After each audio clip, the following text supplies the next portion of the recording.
Solenoides de transmissão automática. É uma grande dúvida ainda nos diagnósticos. Quando o pessoal está trabalhando, vai lá no scanner, acusa lá solenoide número tal, solenoide reguladora, solenoide de mudança.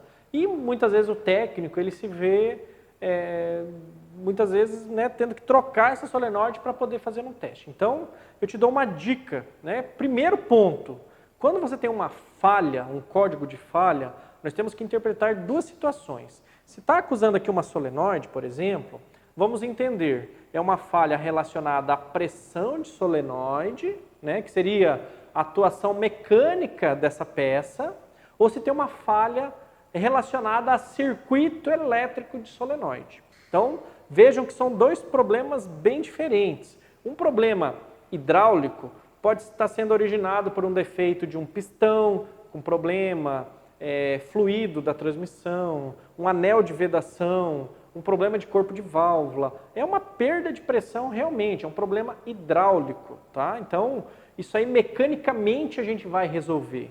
Agora, se eu tenho um código de falha relacionado a um problema elétrico, por exemplo, circuito aberto, curto-circuito, né? Curto-circuito ao massa, curto-circuito ao positivo, são códigos de falhas que nos direciona a fazer uma avaliação do circuito elétrico. Então, entendam que eu tenho problemas, né, na parte hidráulica do solenoide, pode sim ser a própria peça com defeito interno, né, mas tudo leva, né, a crer que eu tenho um problema em todo esse circuito. Então, é importante a avaliação de todo o circuito antes de condenar essa solenoide. E eu também posso ter um problema da parte elétrica. Né? Então, acusou lá, por exemplo, circuito aberto da solenoide A. Então, eu devo avaliar o quê? Primeiro, medindo a resistência da solenoide, eu já entendo se ela está queimada ou não. E isso eu posso fazer externamente a transmissão. Você retira ali o plug externo da transmissão e com o próprio multímetro, usando o pinout dessa transmissão, um esquema elétrico, você já consegue medir a resistência de todas as solenoides externamente. Em casos como esse aqui, por exemplo, né? Vamos pegar aí um 6T30, um 6T40, né? Várias transmissões que o TCM está interno ao câmbio, aí eu já não consigo de fora fazer o teste. Aí eu tenho que realmente remover o cárter dessa transmissão e acessar o módulo, né, para fazer um teste entre o módulo e a solenoide. Mas observe que quando eu tenho defeitos voltados a circuito, eu devo me preocupar com o circuito, com chicote, com conector, com plugs, né? E não necessariamente com a substituição do próprio solenoide. É muito raro uma solenoide apresentar um circuito aberto e ela estar queimada, a bobina dela está com o circuito aberto. Isso é muito raro. Pode acontecer, mas é muito raro. Então, pensando aí numa visão geral de diagnóstico em transmissões, o técnico já começa a ter um posicionamento quando eu tenho um defeito mecânico e quando eu tenho um defeito elétrico.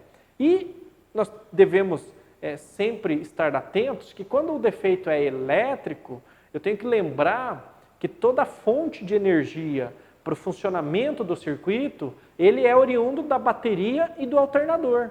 Então, o sistema de carga e o sistema de partida, né, até o próprio motor de partida, um aterramento e tudo mais, pode estar influenciando no funcionamento da transmissão e até gerando esse erro.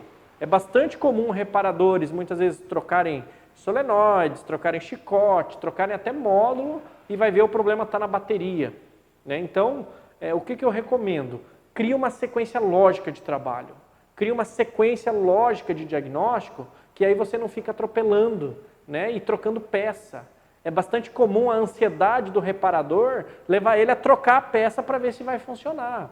E nós não devemos ser trocadores de peça. Imagina que eu esteja com um carro importado, uma linha premium, né, que dificilmente teremos aí as peças disponíveis à pronta entrega. Então eu terei que importar essas peças, aguardar alguns dias, pagar um valor altíssimo para essas peças e chegar aqui eu trocar a peça e não ser dessa peça. Então, os reparadores que já estão na linha premium já estão habituados a seguir processo de diagnóstico.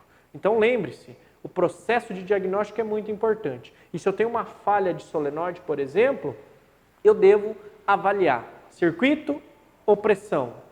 Isso vai me direcionar para o trabalho, para o raciocínio dentro dessa transmissão. Então, lembre-se, Quando eu tenho falhas relacionadas a solenoides, não troque as solenoides por primeiro. Faça a sequência de testes. Em breve, nos próximos vídeos, eu estarei aí ensinando passo a passo aí de como fazer todos esses testes. Tamo junto!